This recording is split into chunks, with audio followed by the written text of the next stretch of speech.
going on, guys? What's going on? I hope you guys are having a good day. My name is Dr. Boyce Watkins, and I want to welcome you to drboycetv.com, the home for intelligent Black people. Now, today we're going to talk about Joe Biden, Kamala Harris, and Black Lives Matter. I just saw a report today about Black Lives Matter, and they're not too happy with Joe Biden and Kamala Harris. They kind of feel a little bit played, a little bit disappointed, a little bit misled, run amok, led astray. Black Lives Matter is basically saying that in all the time that Kamala Harris and Joe Biden have been in office, which actually isn't that long, but since they've actually requested a meeting, they haven't even heard back. The Biden administration is not even picking up the phone. Kamala Harris hasn't, hit them back on the text or the DM, and they're wondering what's going on. Well, I got some insights into this that I'd like to break down for you. It has to do with this concept called moral hazard, and we're going to talk about this. So buckle up your seatbelt. Go ahead and hit the thumbs up button, hit the share button, hit the subscribe button. We're going to get started right now.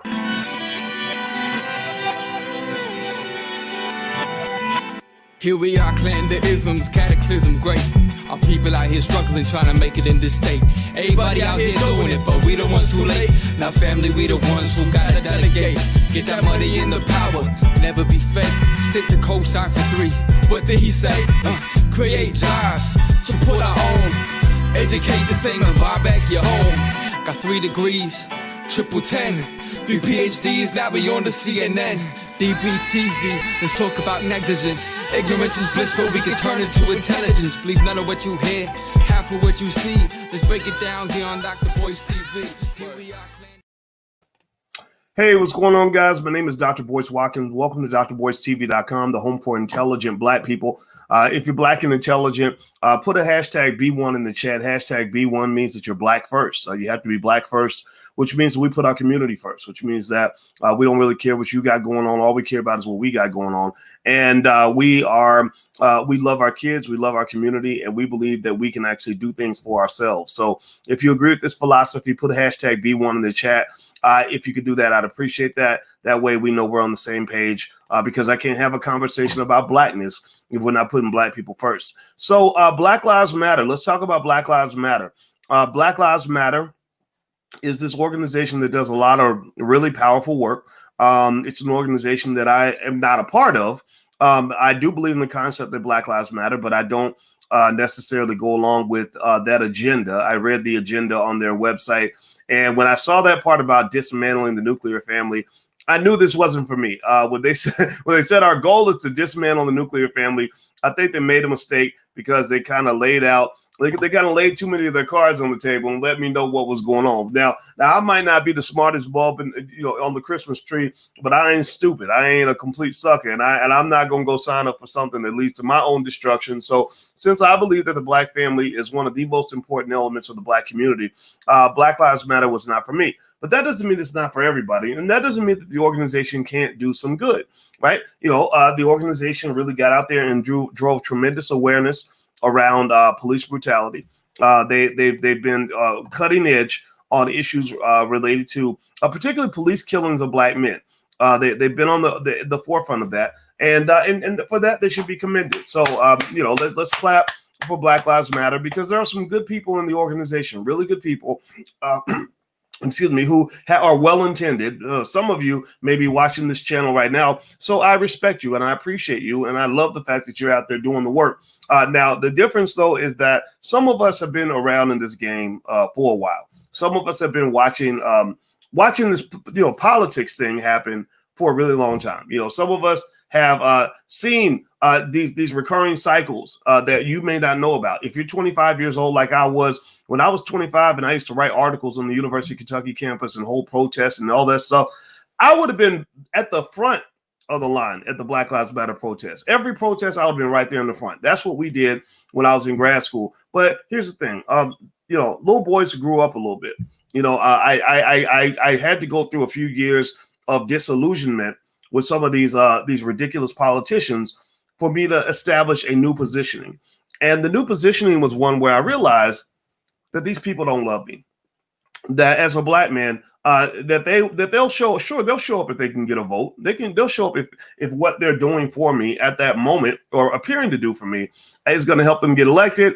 But they're not really going to show up when I really need them. You know, they're not real. They're kind of like that friend that kind of pops in when they can get something from you, and then they disappear when you need to get something from them, right? So they're like, hey man, let me hold $20, and you're like, okay, here you go, man, I got your back. And then you call them like, hey man, I'm in a spot. Can I hold that same $20? They don't even answer the phone. They don't even call you back. I don't know anybody else. Give me a yes or no if you got friends like that, and if you are mature enough to know that those are not your friends. Like, are you smart enough to know those are not your friends? Or do you go through life confused and saying, well, if he's really my friend, why would he do that to me? Gosh, I mean, he's my best friend. Why would my best friend be trying to sleep with my woman? You know, why would my best friend not come through for me? Why would my best friend not call me when I was sick in the hospital? Well, because he ain't your damn friend. He ain't your friend. That's not your friend, man. You're looking for love in all the wrong places. Get you some real friends. You ain't got no real friends right now. Your fake friends are pretending to be your real friends. So you're rejecting your real friends because you're giving all your attention to your fake friends. Some of y'all Negroes out here, I mean, it was ridiculous to me during this election to see black people fighting other black people because you voted for Trump and I voted for Biden. That was about the most ridiculous plantation fight I've ever seen in my life. That is like that's almost as dumb as somebody saying that I wear Gucci and I'm gonna beat you up because you wear Louis Vuitton. Like, are you serious right now? What is wrong with you? Like, why are you fighting black people over Biden versus Trump? Why in the world are you that misguided that you're gonna let that? Like, they are in a civil war. That's what they are. They are in a civil war and they're fighting each other in the street right now. They are fighting each other in the street right now. The Trump supporters over here, yeah, we go.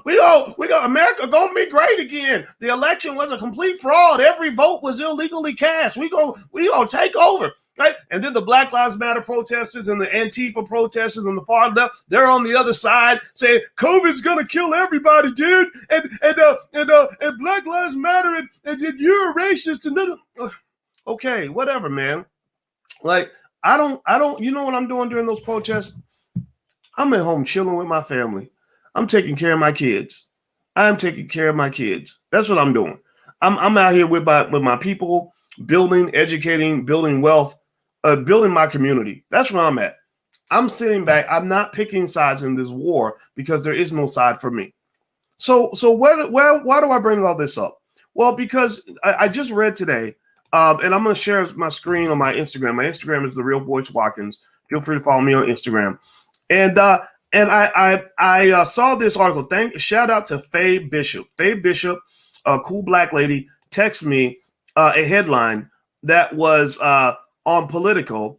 And in this headline, they literally said that the Black Lives Matter apparently, and I don't know exactly which Twitter account is the official Black Lives Matter Twitter account. I'm just going to share what I have, and then y'all can make of it what you wish. But basically, Black Lives Matter is claiming that they did not get, that they have not heard from Kamala Harris or Joe Biden since the election. Ever since they got enough Negro votes to get into the White House. Here, it's this tweet right here in the middle. Let me see if I can build it up on the screen. There we go. It says Joe Biden, Kamala Harris, and Representative Cedric Richmond met with civil rights groups yesterday. Black Lives Matter, as the largest social injustice movement in history, was not invited. Now, this is according to Politico. Politico says that when Biden had that meeting, y'all know that meeting he had where he was yelling at everybody, like he was Massa Ben, and y'all didn't pick enough cotton, or y'all need to just stop asking for labor rights and get back in the field. Whatever. I'm not even mad about it completely, honestly, because here's the deal. Joe Biden and Kamala Harris are not liberal people. These are not liberal people. These are centrists. These are Republicans that are running as Democrats. They're doing Bill Clinton 2.0. Or better yet, you might call it Bill Clinton 3.0 because Barack Obama did Bill Clinton 2.0. They're basically they're pretty conservative people. The problem is that people don't understand that. People look at what they're saying in the moment and don't look at what they did in the past. What you say in the moment is heavily influenced by what you need in the moment. So, ladies, like when a man shows up at your house and he says, "I'm gonna love you forever, baby, please. You are the most beautiful woman in the world, and I want to be with you, and I want to make babies with you, and have a family with you." If you can't look back, if you can't look back and say, "Well, wait a minute, for the last year, You've ignored me. You haven't called me for 3 weeks. I was sick in the hospital and you didn't even check to see if I was okay. If you can't connect the dots and realize that he's saying these things because he's trying to get something out of you in the moment, then guess what? You're going to get played. You'll get played like a sucker. And in every election, they love to play black people like suckers because for some reason, some of our people just want to be suckers.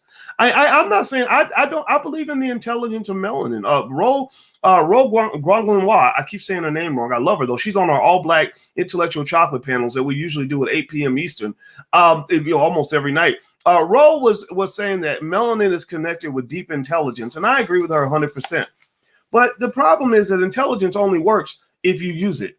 Intelligence only works if you hit the switch and turn it on. Intelligence only works if you turn on your spidey senses and pick up and read between the lines. Intelligence only works if you can see past the words and look at the nonverbal communication that's being sent to you. So the words of Kamala Harris and Joe Biden are right on point. These are master politicians. They're very smart people. They know how to win an election. They know how to tell you what you need to hear. They know how to make you feel understood. They know how to listen to you and literally mirror the language that you're using so that you'll say, dang, they're really down for me, right? But if you really want to understand what somebody stands for, don't listen to their words. You listen to their actions. Actions speak louder than words. 85%, approximately 85% of all communication is nonverbal. That means that your actions tell me more than your words do. So what I'm saying to you is that a lot of people saw this coming. And here's the deal: Kamala Harris and Joe Biden, maybe they may feel the heat from this complaint by Black Lives Matter. They may actually give you that meeting. They may give you that phone call back. But just mark my words on it and write this down, copy this and replay this 3 years from now, because what's going to happen is you're going to be pissed off 2-3 years down the line because they're going to meet with you. They're going to say all the right things. They're going to make you feel good. They're going to rub you on your booty and tell you that you're the cutest woman in the world. And then they're going to play you like a sucker again. That's exactly what they're going to do because they do not feel comfortable with people that are pushed to the left, that are kind of to the left. They have a problem there. If you listen to Joe Biden's language and that meeting he had, with all those fake civil rights leaders where they randomly pick Negroes and then say you represent the black community or something. Like I don't know how many of y'all give me a yes or no, yes or no, yes or no. How many of you feel that Al Sharpton is the best guy to show up to every single meeting where black issues are being discussed? It doesn't mean he can't come to some of them, but you got a preacher with a perm who I can't really identify any particular thing of significance that's been accomplished during his reign. No disrespect to Al. I'm not dissing Al. Al Sharpton, by the way, is one of the smartest people I've ever met. I used to sit next to him for hours and hours at a time and watch him talk to people and have these conversations and remember people's names. I was super impressed by that. He's a very smart man. You cannot survive this long in politics, complicated politics, without being a very smart guy. He's absolutely a genius. But just because he's a genius don't mean he's really doing what's best for you. So just because he's a genius doesn't mean he's a fit for the job. So how many of you agree? Give me a yes or no if you think Al Sharpton needs to be the guy that shows up to every meeting where they're getting together to decide the future of the black community. Give me a yes or no. Okay, I hope that we agree on that because I think that it's time to let somebody else show up to those meetings. I think it's time. I think that what tends to upset the apple cart is when you introduce ideas from people like Dr. Claude Anderson, who are more likely to ask questions and to really push the issue a little bit more than someone who goes along with the issue. I listened to Sharpton's words during that meeting with Biden and Harris on that Zoom meeting, that secret Zoom meeting or whatever, where they somebody leaked the recording. And I heard Al Sharpton start off. He's such a masterfully smart politician. He's probably smarter than Joe Biden. I really believe that.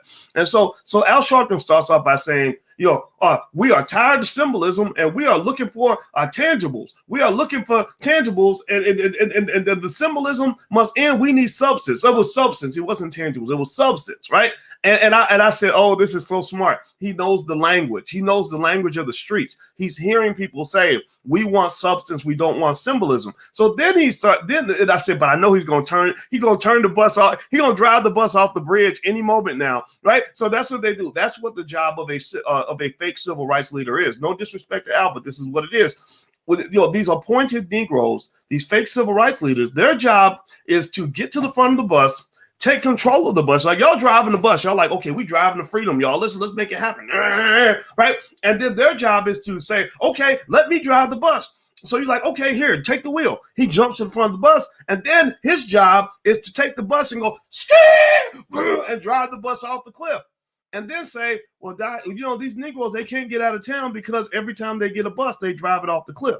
So I knew Al Sharpton was going to drive the bus off the cliff. And if you go listen to his words on this recording, he starts off, I want we've had enough symbolism. We need substance. And then he starts saying, this is the first clue that he was going to drive the bus off the cliff. He says, I know Joe Biden is a man of substance. I know Kamala Harris is a man of substance. I'm like, well, sorry, I mean, a woman of substance, not a man, but y'all know what I mean. And I'm like, well, no, they're not. They're not. No, Al, they're not. They're full of shit. Like what? And then he says, he says, we need to restore dignity to police. I could have sworn he said that I got to go double check. I could have sworn he said something about we must restore dignity to law enforcement and something else. And it was like some stuff where I'm like, what? That's not substance. That's not substance. That's like somebody saying, I know you're hungry. I know you need some food. So here's a piece of paper for you to eat for dinner tonight. Here's dinner. The dinner, I drew a picture on this piece of paper of a plate of chicken, and now I'm going to give you some nourishment for your body. A piece of paper with a piece of chicken drawn on it is not the same as actual food. So stop that. Stop calling the thing something other than what that thing actually is, right? Substance, you can't say we want substance and then repeat the same symbolism. You have to actually offer substance, right? So here's the deal. So what I'm saying to you is this. Look, Black Lives Matter, I feel sorry for you, especially those of you who are younger. A lot of you are in your 20s, the members. I'm talking the membership here. We can have a whole conversation about the leadership, and I don't know what's going on with the financial stuff. All I know is that a lot of the Black Lives Matter chapters are very unhappy because they feel that the leadership did exactly what I figured was happening here. Those who are wired into the Soroses and the white people who pay the bills, basically. Because, when movements like this pop up and become extremely popular, usually there's a white man behind the scenes who's playing the Wizard of Oz. You got a puppet master. You got a puppet who thinks he's a real boy, and the puppet's out here just moving around. I have no strings to hold me down. And the puppet is acting like he's a real boy. And some of us don't know enough to look back and say, well, who's the puppet masters? Who's really pulling the strings on all this? So the leadership in Black Lives Matter right now is under a lot of scrutiny because people are saying, well, wait a minute. All these corporations are writing big fat checks, gigantic checks to Black Lives Matter, $10 million here, $20 million there, $100 million here, $30 million there. And the hood ain't seeing none of this money. The chapters aren't even seeing any of this money. I'm not saying this is the case. I'm not in any way seeking to undermine or discredit the legitimacy of the leadership, but something ain't right and something's not right. Right? Something makes me feel that maybe this money is positioned possibly to basically, further the interests of the Democratic Party. That basically, in many ways, some might argue, some would say this. I'm not saying this. Some would say this though, that Black Lives Matter is kind of the white liberalism in blackface. That it is the Negro wing of the Democratic Party. And if you read the Black Lives Matter website from the very beginning, like I did, I have this really ridiculous habit of actually researching things that I invest my time into. I don't know what's wrong with me. I just like to make sure that before I sign up for something, that I'm not signing up for no BS. And I went to their website and I read it carefully. I did a whole video on it where we went through the website line by line by line. And there's some really interesting language in there that tells you that, okay, we've got this agenda here.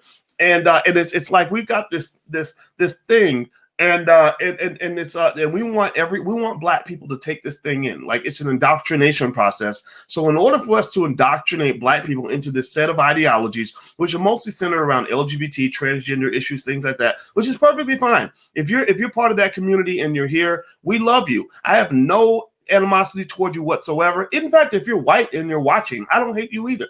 This is all about Black first, though, right? So they've taken this ideology and said, let's just paint it black. let's just put it in blackface, and then black people will think that this is for them. And what a lot of black folks don't yet understand is part of the reason that you don't win politically is that they don't actually address black issues in a way that is uniquely rooted in what black people actually want. Right? They don't do that. What they do is they will bring you something like you say, what I really, really want is a chicken dinner with some corn and some mashed potatoes. And they show up with zucchini and quiche and a candy bar. And they say, this is your soul food. And you're like, that's not soul food. That's not what I want. I didn't ask for that. I didn't order that. And they're like, well, we're making sure that you get taken care of. No, I did not order that. Right. So there's a difference between, white folks delivering something to black people that they've decided that black people need versus them delivering something to black people that black people actually ask for. Most black folks I know, and I'm more connected to the roots of the internet. Like I poll you guys to find out, what do you really want? Usually the things that you tell me you want are completely disjoint from the things that they claim that you need. Right. And that right there is the essence of imperialism. That is the essence of colonialism. That is the essence of extreme. What's the word I'm looking for? It's early in the morning. I'm still trying to find my words. What's the word? Not patronizing. Yeah, patronizing. Let's use that word. Paternalism. That's the word I'm looking for. Paternalism. Paternalism is what you do with a child. Right. It's when your baby says, Mommy, I want some chocolate. And you say, no, you can't have chocolate. You don't want chocolate. Here, you want a carrot. Right. And that's fine. Right. Because mama knows best. But these people ain't your mama. Your mama loves you. These people don't love you. Your mama will veto your decisions when you're a child because she really has your best interest at heart. Give me a yes or no. Do you really think these people have the black community's best interest at heart? Give me a yes or no. Yes or no. They don't have your best interest at heart. These people are not your parents. And so the fact that there are black people who love these people like a relative, who call Joe Biden Uncle Joe, that is very, very disturbing, considering that Joe Biden went out of his way to make sure that your uncles got and your daddy got beaten and raped in prison. That like literally Uncle Joe, your relative, was 20 years ago literally speaking some of the most vile, destructive language on incarceration of any human being in history. That 25 years ago, your Uncle Joe was speaking in a way that would have made Adolf Hitler very proud because he was speaking in terms of mass extermination of hundreds of thousands of people. He said, we need $10 billion to build as many prisons as possible. And we need 100,000 police so that we can get these people out of society forever. Now, do you really think, process this, when Obama passed Obamacare, I'm not dissing Barack. I'm not even going to put Barack in all this. But when Obama passed Obamacare, that was his legacy. That was his landmark achievement. That's the thing that he didn't want to see Trump or anybody else unravel. Right. So because every president, every politician wants to say, this is my legacy. Well, for Joe Biden, mass incarceration was his legacy. Mass incarceration was his crown jewel. That was his greatest achievement of the 1990s in his mind. So do you really think, here's what I'm getting at, black people. I need you to ask yourself this question. Do you really believe in your heart of hearts? Like, would you bet this on a stack of Bibles and put this on your grandma's grave that Joe Biden, a man who built his entire legacy on incarcerating as many people as possible, would actually be the guy who's actually going to unravel everything he worked for his whole entire life? Give me a yes or no in the chat. Give me a yes or no. And do me a favor, please. We're building black media here. I hope that you'll help us do that. All we need you to do right now is hit the thumbs up button, hit the share button, hit the subscribe button. Please do that. Also, if you want to follow me on Instagram, you can follow me at The Real Boyce Watkins. That's my Instagram. And so we this is serious stuff. So I put my Instagram up there. Feel free to follow my Instagram. And also don't forget that this week we have the Black Real Estate Weekend in the Black Business School. So join us. We're bringing a bunch of real estate experts in because we believe in things like actually owning assets and buying the block and building communities and fighting gentrification, things like that. So if you want to know how to either buy your first home or how to buy multifamily property or get into commercial real estate or get into tax lien selling or whatever, we're doing the Black Real Estate Weekend coming up. So you can go to blackrealestateweekend.com. That's the URL on the screen. Okay. So here's what I want to dig into a little bit on this whole thing with Black Lives Matter and Joe Biden. There is this concept in finance called moral hazard. Now, I've talked about moral hazard before. Somebody said drink water, so let me drink some water. There's this concept called moral hazard. And what moral hazard does is moral hazard is this idea that basically says that when you negotiate with another party, this is basically what it says in so many words. It's a complex idea, but I'm going to break it down, make it real simple so your 7-year-old can understand this.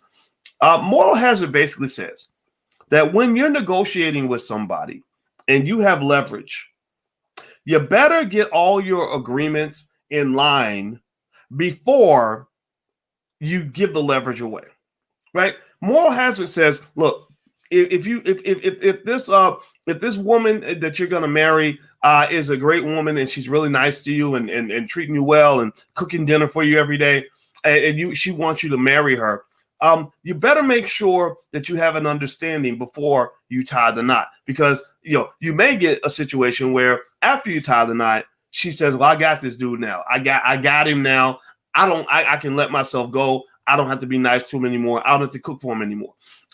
Moral hazard says that if you are in a situation where if you're a lady and you got a guy who says, come on, baby, give me some. Just pull your pants down a little bit. And he says, oh, girl, I'm gonna be with you forever. I love you, girl. I'm gonna be with you forever. Moral hazard says that at that moment, ladies, all the negotiating power is in your favor. All the negotiating power is in your favor. The minute you decide to let him have what he wants, all the power shifts over to him. All the power goes over to him, right? And everybody knows what I'm talking about. Everybody knows about a situation. Give me a yes or no in the chat if you know what I'm talking about, where a guy made a lot of promises before he got you to get in the bed with him, and all those promises were broken the minute you gave him what he wanted. Can I get an amen if you know what I'm talking about? And the next thing you know, you're on social media complaining because your baby daddy ain't nothing, and you looking crazy, showing up in the club with hair rollers in your hair, in your bunny slippers, cussing him out because he spent money on Ciroc and didn't pay the child support. Yelling at him because he popping bottles, but he didn't buy you no diapers this week. Right? Well, why is that? Why does that happen? Well, it's because of this thing called moral hazard. You didn't properly negotiate when the leverage was in your favor. You didn't properly negotiate. You didn't properly investigate. Investigate's important. It means basically feeling people out, taking your time, looking at their track record, deciding, is this person actually honorable enough for me to trust them? You see, because one of the things that drives moral hazard and the problems of moral hazard is this thing called information asymmetry. Information asymmetry basically says that that there are facts and information that he has that you don't have yet. There are things about him that he might know he's shady. He knows how shady he is, but you don't know how shady he is because you met him 3 days ago. And you're about to go ahead and lay down with this man and make a baby with this guy, and you just met him on Tuesday. Right? And so effectively, this information asymmetry drives the moral hazard. What does that mean? Because you don't know what you're dealing with and you're jumping in too fast and you're not connecting the dots and you're not looking at the track record, you are about to sign up for a situation where you are going to get played. So how does this relate to Joe Biden and Kamala Harris and the Democratic Party and Black Lives Matter? Well, Black people got played because when Black people had leverage, many of y'all did not want to use the leverage the right way.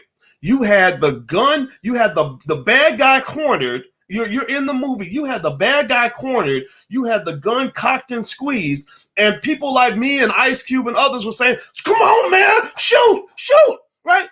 And you said, no, well, Jesus told me to forgive, so I'm going to forgive. Now, this ain't your fault. This is not your fault. This is what you were trained to do since slavery.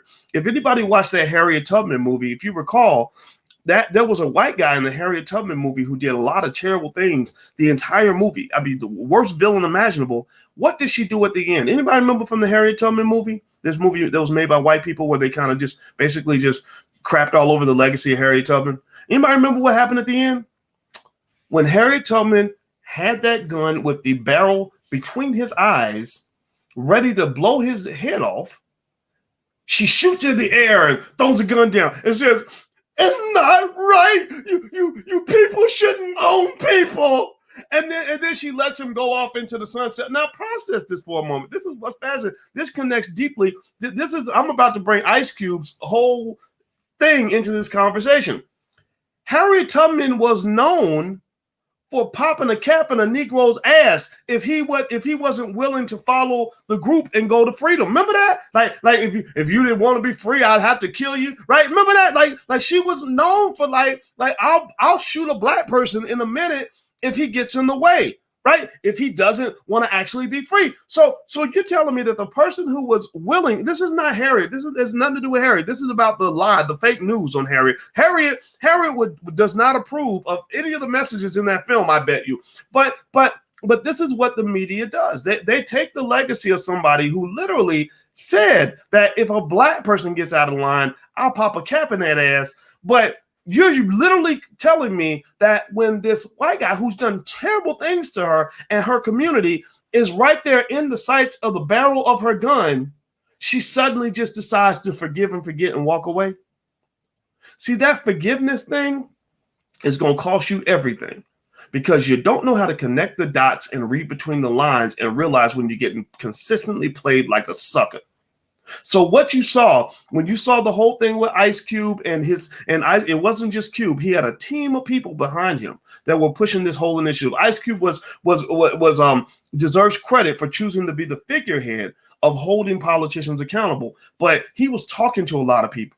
A lot of people. I'm not going to talk about exactly who he was talking to because I don't. COINTELPRO's probably watching. But it was like it was an actual thing, and the amount of vitriol that was shown toward him and that whole initiative was absolutely disgusting. It was disgusting because you're telling me you can forgive a man who incarcerated hundreds of thousands of black people, but you can't forgive somebody who's looking out for your best interests? Well, that's what's wrong with you. That's why you got played like a sucker. And now the people that you had all this faith in are not even returning your phone calls, which was predictable during the election. It was predictable. We said that's what's going to happen.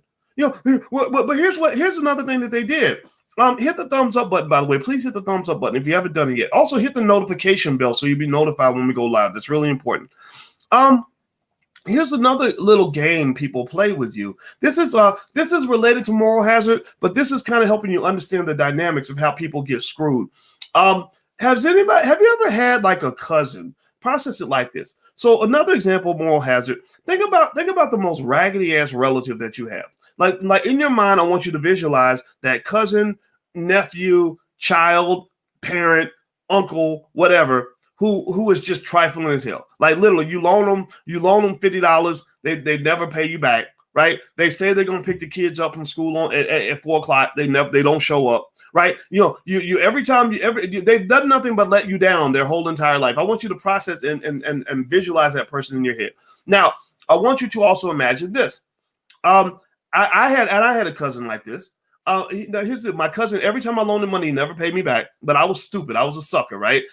So we can all be suckers, right? So don't feel bad if you're a sucker to Joe Biden. Sometimes I will be a sucker to my relatives, right? And so you loan him money, he never paid you back. But here's what my cousin would do. My cousin, he was slick. So what he did was he had a lot of audacity. He would not only borrow your money and not pay you back, but then he would reach back out like 6 weeks later and borrow some more money. And you're like, Negro, you didn't pay me back the money that I loaned you like 2 months ago. And you know what he would do? Here's what he would do. This is where he would get you. He would say, I know, cuz I know, man. I know I didn't come through. But I'm about to. If I don't get some money, I'm gonna get evicted tomorrow. Like, I'm gonna get it, and I got, my kids. My little girl's 5, and you don't want your niece to get evicted, man. She gonna be on the streets too, right? And then you're like, damn, like okay, I promised grandma I would help my cousin out. I'm gonna be there for family. Because I got survivor's guilt, right? Like some of y'all got that, right? Where you're the only person in your family that has any money at all. So you start feeling guilty, you start doing stupid stuff like that. And then you're like, dang, well, I don't want my niece to get evicted, right? And so the guilt trip kicks in, and then you end up loaning that cousin money again. right? Knowing that he didn't pay you back the last time. Well, the Democrats do the exact same thing. When the Democrats show up to black people, they say, hey, we need you to vote. We need booties to the polls, souls to the polls, vote or die, whatever little stupid slogan they're using to get you out to the polls. And then you're like, but wait a minute.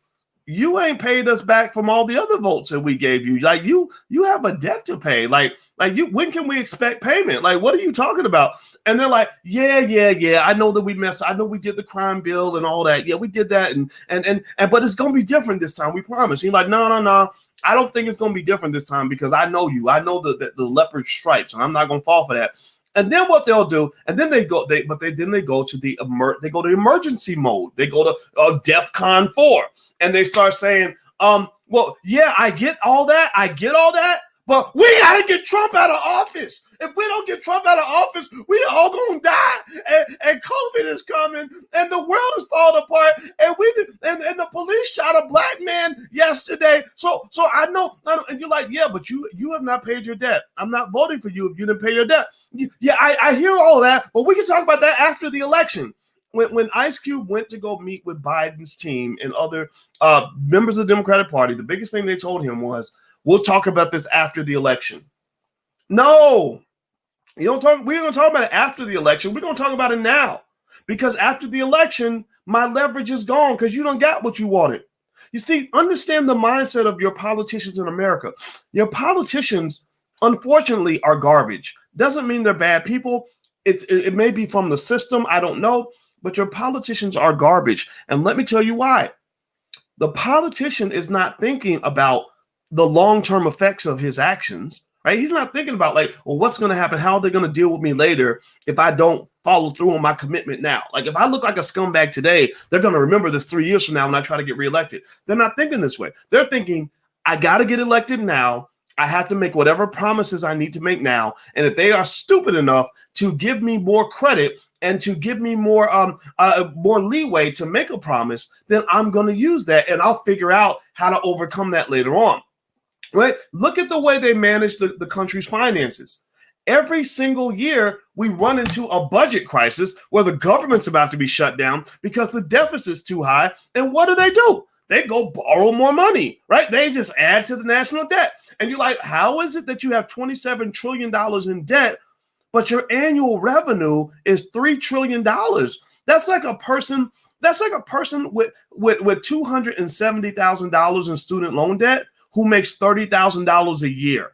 I can just tell you as a PhD in finance that that's not a good financial situation to be in. You don't want to have $270,000 in student loan debt when you're making 30 grand a year. That ain't going to work out for you. But why do they do that? Well, because they're trying to survive the moment. They're trying to get what they need in the moment. And they're like, you know what? We'll worry about that debt later. We'll let the future generations worry about that, right? So the same thing happens when it comes to their debt to the black community. They just keep piling onto the debt. And it's a debt they can never repay because don't forget, they owe you about $15 trillion from reparations. All these politicians who didn't even say the word reparations, they have been given strict orders not to say the word reparations, even though the whole black community wants to talk about reparations. Actually, let me confirm. Give me a yes or no. How many of you would love it if we had a big referendum, national conversation on reparations? Give me a yes or no. Would that please you? If that somebody said boys for president, if I was president tomorrow and I said, okay, first agenda item, first 100 days, we're going to talk about reparations as a country. Well, do I have your approval to have that discussion? Would that be okay with you? With the power vested in me by intelligent black people around the world? Okay. All right, good. So black people want to talk about reparations, but they're under strict orders not to even say the word. Barack Obama has been under strict orders not to even say the word. Kamala Harris is under orders not to even say the word. Joe Biden definitely is not going to say the word. So really what's going on is they're kind of dealing with you the same way they deal with the national debt. All right, they're dealing with you the exact same way. If you let them keep getting away with it, then they're going to keep on doing it. So ultimately, when you talk about Black Lives Matter, I have no animosity toward the individuals in the organization. I have some concerns about the organization, not in an animosity sort of way, but in a way that I see this as a horizontal issue that is ultimately a distraction to the black community. Their ideology is not my ideology. My ideology is be one, black first. specific black solutions because slavery was very specific. If you read books like Powernomics, Black Labor, White Wealth, there are volumes of evidence to show that they were trying to enslave you specifically. They weren't enslaving gay people and white women and stuff like that and immigrants. They were enslaving black people, foundational black Americans. So because the problem is such a specific problem, the solution must be a specific solution. So when you try to entangle blackness and sort of throw it on the train with all these other things, all these other issues, these liberal issues, then you're not going to get anything done. And that's been proven. This is not a controversial statement. This is actually a fact. So what I really think that, though, for us as black people, though, is that we can't really get mad at them. We really have to kind of look at ourselves and look at our strategy. And the same way there were people beating up on the Ice Cubes of the world and others who agree with him, who actually just said something should be done for black people. We must hold them accountable. Well, you know what? I think in the next election, you should be equally clear, not brutal, not mean, but equally clear to say, no, I'm not going to allow them to play me like a sucker. I'm not going to allow them to do the moral hazard problem on me. I'm going to make sure that we negotiate hard while we have leverage. And that is what power looks like. Power means that you can't get played based on your emotions. Power means that you make people do what they have to do. Think about it like this. Here's the deal. Remember, I was explaining to you that the debt they owe black people is too big to repay. Let's just be clear. They're just like, how are we going to pay these people the $15 trillion we owe them? It's not, in their mind, it's not even possible. So when somebody's in a situation like that, like that student who, or that college student who makes $30,000 a year, who owes $270,000, if you politely ask him, if you politely show up and say, hey, you got this $250,000 in debt, can you start repaying that? He's not going to do anything. How many of you have ever just ignored the bill collectors when they call for you about your student loans? Like Sally Mae, all those people, when they hit your phone, how many of you literally just know the numbers or see them on your caller ID and just know not to pick up? Don't lie. I know some of y'all done did it. It's okay. It's okay. It's okay. Half of all black college graduates default on their student loans, so you're not alone. I get it. That's why we have conversations about how to manage that type of stuff or how to get out of those situations, right? It's a common thing, right? So imagine this. So I want you to process it like this. So think about how hard they would have to work to make you pay that debt. Like they're not going to get that money out of you by being nice. I know they weren't going to get it out of me by being nice back in the day when I was not ready to pay, right? To get that money, you sometimes you got to play hardball. Right? Just like to get that child support out of that dude who doesn't want to pay child support. Sometimes you might have to take his driver's license. You might have to go garnish his check, right? So with the government, with these politicians, you're not going to get what you want out of them for the black community by being nice about it. You're not going to get what you want out of them for black people by trying to be their friend. You're not going to get what you want out of them by going along with the okie doke. You cannot trust these people. You have to play hardball. You have to garnish their check. So let's go back to the example I used earlier. You got the cousin. The cousin comes and borrows money all the time, never pays it back, but he comes back and borrows more because now he knows how to guilt trip you. He's got a new story. Well, hey, cuz, I just got locked up and it's terrible in here, cuz, and I know grandma said you told grandma that you was gonna hook me, you was gonna take care of me. When grandma died, so that's what they do. Your ancestors died for you to have the right to vote, that type of thing, that little guilt trip thing. So grandma said you told grandma that you was gonna take care of me, and you like, man, I done hooked you up, I done took care of you so many times because it's terrible in here, cuz they about to beat me up and rape me, and I got to get out of here, right? Well, there might be a point where you might have to say, I love you, but you're gonna have to stay in jail until you learn a lesson. Cuz I'm about to get evicted, and you don't want your little niece on the street, do you, cuz? Well, there might be a time. The question is, do you have the guts to say, you know what, I love my niece, and you can even let her come stay with me, but you have played me too many times. I'm not going to get played as a sucker anymore. So you have to solve that problem. The ball is in your court. I didn't get because you going to get your own niece evicted. No, I didn't get my niece evicted. You got my niece evicted.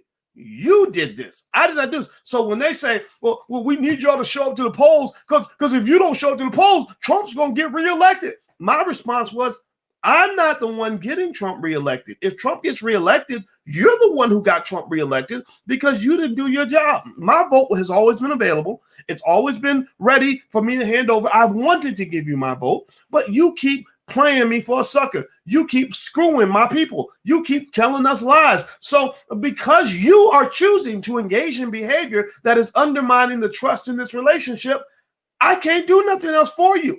So this will not change until you decide to change. The change is in your hands. The ball is in your court. So that you get what I'm saying. What I'm saying is when you deal with these politicians, you must put the ball in their court. You cannot allow them to have you carrying around the guilt that comes from their behavior, from the lack of trust that they built by repeatedly making promises and never keeping those promises, never even talking about reparations. How abominable is that? Look at what you've done to Black people over the last 400 years. You can't even talk about it. And we got Negroes out here that really want to go and give you all their support. I'm sorry. It bothers me immensely. And I don't want to be mean to anybody, but it's unbelievable. And it is a clear explanation regarding why you keep getting played. You keep getting played because you play yourself. So that's it. So don't blame Joe Biden. Don't blame Kamala Harris. Don't blame the Democratic Party. Blame yourself. Blame yourself. So that's it. Those are my thoughts for today. By the way, if you haven't joined, if you haven't taken a look, we have the allblackagenda.com. We believe in the Black agenda. I have the philosophy that the Black agenda is not something I want to take to Joe Biden because I don't believe Joe Biden or any of those people are ever really going to pursue a meaningful Black agenda. I believe that you can actually pursue a Black agenda in your own house. So we have some resources. Most of them are free on the Black agenda, the allblackagenda.com. So feel free to go to the allblackagenda.com. The URL is right there on the screen.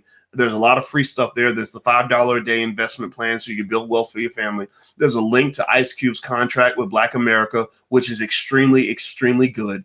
Well, that's how Cube and I became friends. Is I read the contract and I said, this is really, really good. I read things with skepticism. I read it and I really liked it. Also, if you want to participate, we are building a Black-owned movie industry. We're supporting Black filmmakers, so you can go to blackmovienight.net. Our next film is going to be Stock Option by Mark Harris. We're going to show this next Thursday night, and then on the 26th, there's a screening of Happy. Happy is done by Taki Grant. I'm an executive producer on that film. We're building a Black movie industry. It's extremely good. It's all about how modern economic systems have their roots going back to ancient Africa. So he went all over the world to shoot this film. So if you want to join us, you can go to blackmovienight.net. So these are some resources that we have. These are some things that we're doing.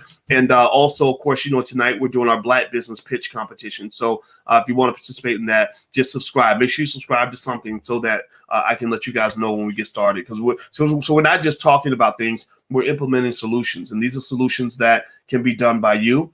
One of the biggest mistakes you can make as a Black person is to wait for politicians to elevate your community. The worst thing you can do as a Black person is to wait for white people to elevate your community. The worst thing you do as a Black person is to believe that anybody else is going to care about your community when you yourself have not had the guts to care about your own community. When you're not doing it for yourself, then why would you think anybody else would do it for you? So, no disrespect to Black Lives Matter. I want to reiterate that. I don't want to join the organization. I agree with you that Black Lives Matter, but I also believe all Black Lives matter. So when little kids are being shot in the hood of Chicago, those Black Lives matter. When Black men and women are going to prison and getting beaten and raped and killed, those Black Lives matter too. When Black people are dying year round from a variety of issues that go beyond just COVID, those Black Lives matter to me too. So I agree with the philosophy. I just don't want to sign up for the organization because the organization, to me, unfortunately, their core issues that they focus on are a little bit of a distraction. And the fact that they are so appalled by the Democratic Party's behavior is really fascinating to me because it really makes me think about that money that they collected, those hundreds of millions of dollars. And it makes me wonder, how much of that money really did go into the coffers of the Democratic Party. So if a corporation is giving $10 million to Black Lives Matter, are they giving $10 million to Black people, or are they giving $10 million to white people? Because Black people don't control the Democratic Party. They put your face on it. Of course, they'll give Black people a couple of jobs, but that's a plantation. That is that's a plantation, right? The Republican Party, we know that's another plantation, right? So to me, if you're giving money to Black Lives Matter and Black Lives Matter is shoveling that money up to the Democratic Party, well, that's a little bit scamish. That's a little bit problematic.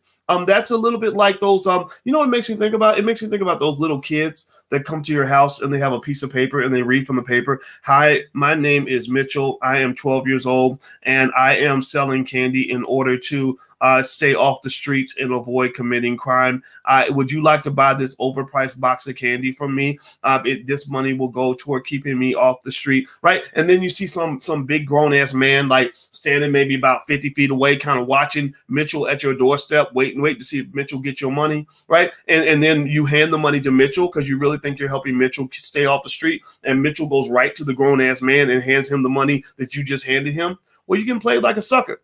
The Democratic Party is, in my opinion, they're doing this. When they create the black wing of the Democratic Party, they're creating these little grassroots organizations, right, that are designed to galvanize black votes, right, to get to, and the formula is brilliant.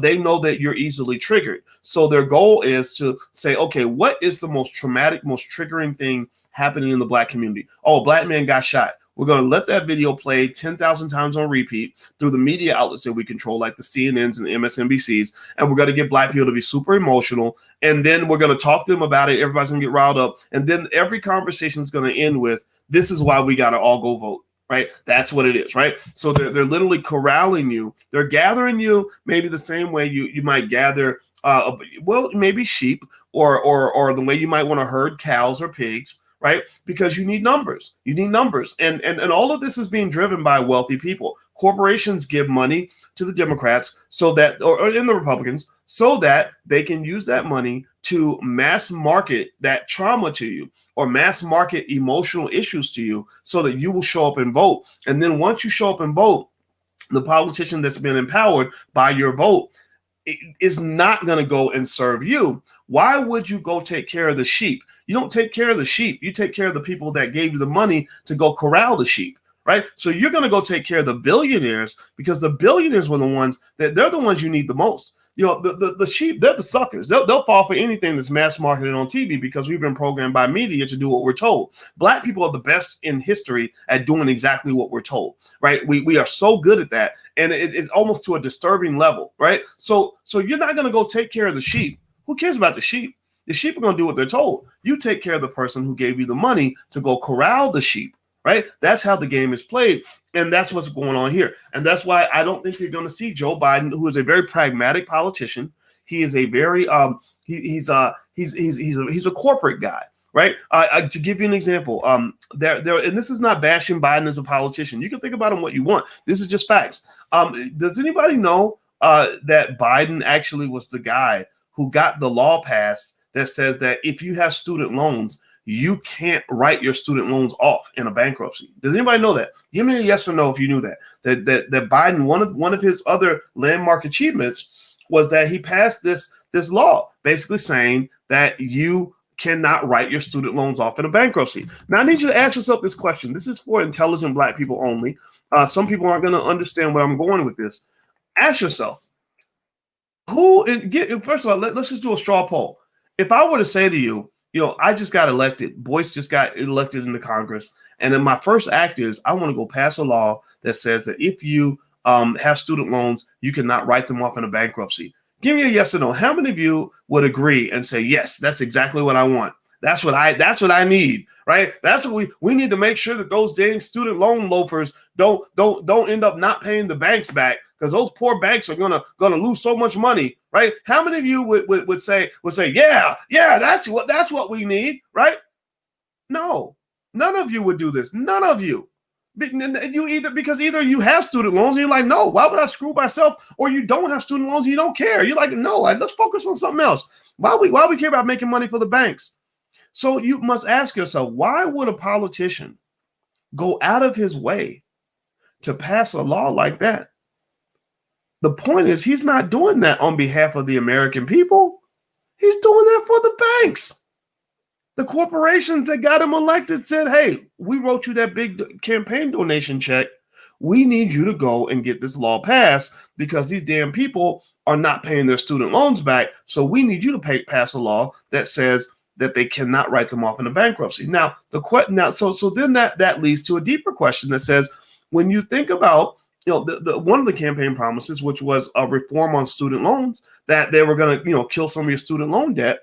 Again, why would Joe Biden really unravel his legacy in such a significant way, right? He spent a chunk of his career forcing you to pay student loans. So why would he be the guy that was going to write all your loans off and free you from that debt?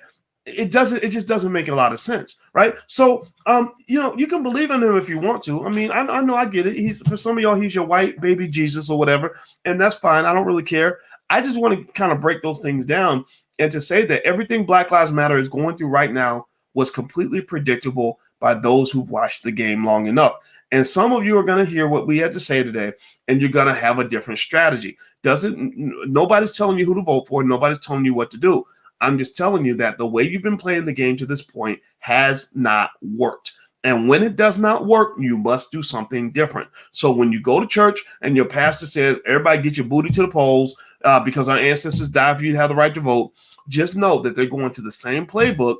And the question is, at what point do you break out of your programming and say, we're not doing that anymore. We're going in a different direction. We need a different strategy. We need a different layout. This is not going to work for us. All right. So I'm going to go, guys. Hit the thumbs up button. Also, my Instagram is The Real Boyce Watkins, and also financialjuneteenth.tv.com. You can subscribe there if you want to check out our Black Business Pitch competition. We do this every Monday night at 8 o'clock with Lene Javette. It's called Life's a Pitch. And it's basically to provide exposure to Black-owned businesses and to also give them feedback on the quality of their business model and their pitches and things like that. Because I believe that one of the solutions for Black people is the ability to build businesses. And also, don't forget that the Black Real Estate Weekend is coming up next on the 19th. So if you want to join us, go to blackrealestateweekend.com. If you have an interest in ownership of property, the accumulation of multifamily property, commercial real estate, tax lien selling, whatever the case may be. We have a whole slew of real estate experts coming through the Black Business School. We're solution oriented. We have a lot of people that are out here actually building things and creating things. And this is important too. If you listen to a lot of the politicians, they always talk about giving Black people jobs, more jobs. Black people, it's okay to have jobs.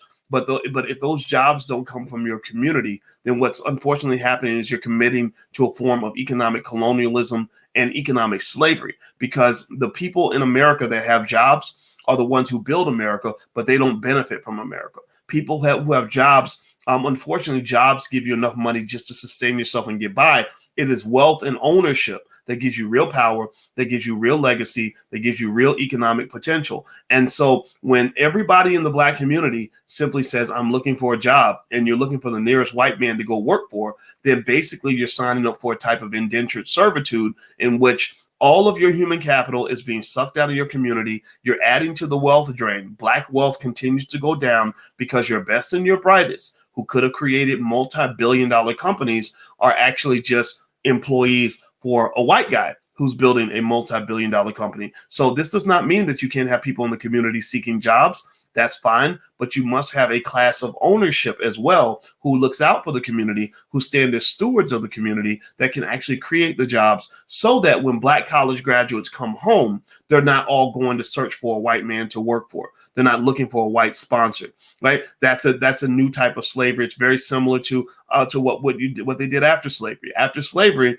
when the Black slaves were freed, they pretty much said, okay, well, you need to go work for a white man because you have no purpose outside of that. So a lot of your Black college graduates, the successful Negroes, if you will, they get out of school. They're never taught how to actually build anything. They're only taught how to go work for other people. So the first thing they do is they take all that wealth, all that human capital, all that potential, all that brain power, and they spend 100,000 hours. But over the next 40 years, 100,000 hours of labor is donated to white supremacist institutions. And this explains why their power keeps growing, your power keeps dropping, because what you have is being taken away and what they have is being added to. That's why integration was not a benefit for Black people. Integration, it was mostly a benefit for white people. I can fully understand why white people would want to integrate with you because you're smart, because you work extremely hard, because you provide a wonderful labor class, because you're great consumers, because you add tremendous value,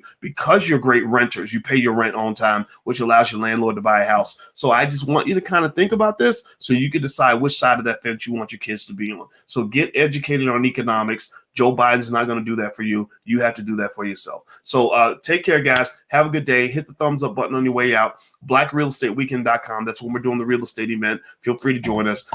I'll see you soon. Have a good day. Talk to you later. Peace.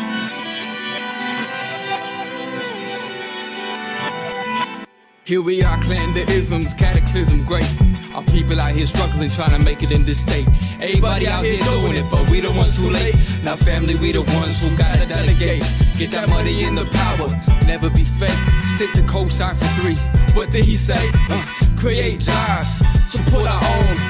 Educate the same and buy back your home. Got 3 degrees, triple 10. 3 PhDs, now we on the CNN. DBTV, let's talk about negligence. Ignorance is bliss, but we can turn it to intelligence. Believe none of what you hear, half of what you see. Let's break it down here on Dr. Boyce TV. Here we are.